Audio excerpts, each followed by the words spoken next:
C'est long. Bon, on va commencer par le positif. C'est un événement de ce Vendée Globe. C'est un cap mythique. C'est l'entrée dans l'océan Indien. La sortie de l'Atlantique Sud. Ça marque voilà, un passage important. Donc c'est l'essentiel. Un point de passage en 28 jours, le même temps qu'il y a 4 ans. Voilà.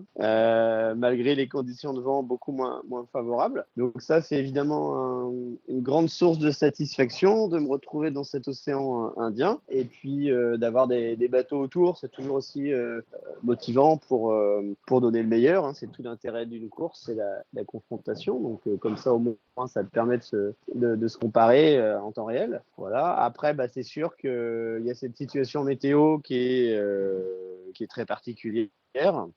D'avoir autant de démêlés avec un anticyclone pendant autant de temps, c'est quand même assez incroyable. La position de cet anticyclone qui se reconstitue pile sur Alan et moi, c'est quand même un truc de dingue. Et c'est vrai qu'avec Alan, on était en VHF, on a beaucoup échangé parce qu'on le vivait pas très bien, parce que ça nous coupait de la perspective de récupérer les bateaux de devant. Je pense à Clarisse et puis Romain. Et puis Cali, derrière, il était 700 000 derrière moi quand même.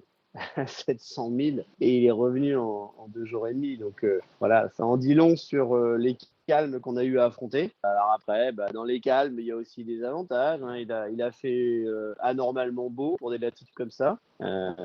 Et ça continue d'ailleurs. Hein. Pas de mer. Donc il y a vraiment un temps de demoiselle. Et après, il y a un autre point positif dans ces temps calmes, hein, c'est que j'avais un bateau qui était un petit peu blessé par le parcours depuis le début de la course, et notamment le système de hook qui permet de bloquer AGV dans le mât qui était défectueux. Ça, c'était un très grand sujet. Donc finalement, dans mon malheur, j'ai eu de la chance avec ces calmes parce qu'à un moment, il y a eu comme un grain, enfin le vent qui est monté, j'ai voulu arriser la voile et donc le système a cassé et c'était bien mieux que ça casse là que dans une tempête de nuit large d'Australie par exemple, je dis n'importe quoi, dans des conditions rudes.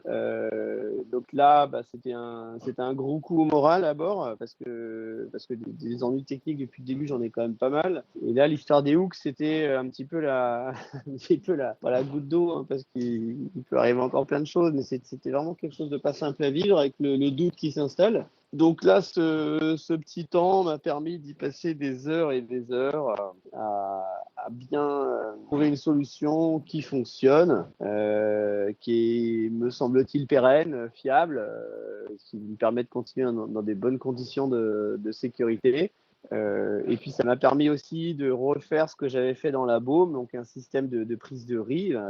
Toujours un problème avec ces prises de riz dans la grand voile, décidément. Une pièce qui s'était arrachée en la Baume, j'ai remplacé ça par un système maison textile. Et le principe était validé, mais ça marchait pas bien. Et du coup, j'ai tout refait. J'y ai passé 12 heures, 15 heures, jour et nuit. Et là, ça marche bien. Voilà. Donc, l'avantage de ces calmes pour moi, c'est que ça permet de repartir du bon pied avec un bateau sur lequel je peux compter. Et franchement, sans ces calmes, j'aurais sans doute été obligé de toute façon de m'isoler un petit peu du vent fort. Donc, pour moi, finalement, c'est plutôt c'est plutôt un point positif. Cette dépression, elle me plaît pas du tout. Et c'est quand même une blague aussi. Hein. C'est la 2e dépression tropicale depuis le départ.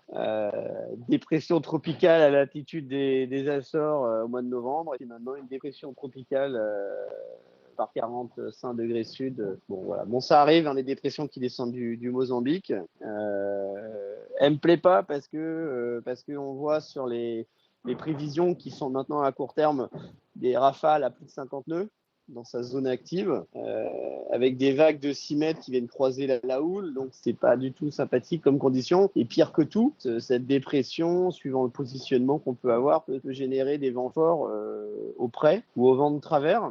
Mais le vent de travers peut aussi poser des problèmes, notamment par rapport à la vitesse du bateau. Et avec pas de possibilité de s'échapper dans le sud, puisqu'il y a la limite des glaces, donc pas de possibilité de laisser courir en grand s'il y a un problème. Puis en plus, cette zone de glace, là, pour le coup, elle est bien justifiée parce que les observations qui nous ont été envoyées par CLS montrent qu'il y a vraiment des icebergs dans le bourg. Faut vraiment pas y aller. Voilà. Donc ça me rend extrêmement prudent, hein, mais comme d'une manière générale, depuis le début de la course, l'idée, c'est absolument de revenir au Sable d'Olonne avec un bateau en entier, puis moi. Donc je regarde ça attentivement. Parmi les scénarios, c'est de ralentir le bateau quelques heures pour me décaler et laisser passer la dépression. Deuxième scénario, c'est de se décaler un petit peu vers le nord, ce qui reviendrait sensiblement la même chose. Le troisième scénario, c'est d'aller dedans, mais ce scénario-là, je le validerai que si la prévision s'assouplit un peu et que les vents semblent finalement plus maniables que ce qui s'est annoncé dans les fichiers. Ça va bien m'occuper dans les 24 heures à venir de préparer la trajectoire, et puis je pense que l'approche de cette dépression va être un moment délicat à gérer à bord du bateau. Là, déjà, j'ai déjà commencé à prendre une option un petit peu différente de Alan, de Armel, en me décalant, en restant plus au nord qu'eux. Voilà. Je veux garder de la marge par rapport à la zone des glaces, je veux garder la main. Et je pense que d'ici ce soir, il faut avoir commencé à avoir une stratégie qui est assez claire. Donc, ça veut dire, si je veux l'éviter, ça veut dire l'eau fait plus, ça va être plus vers le nord.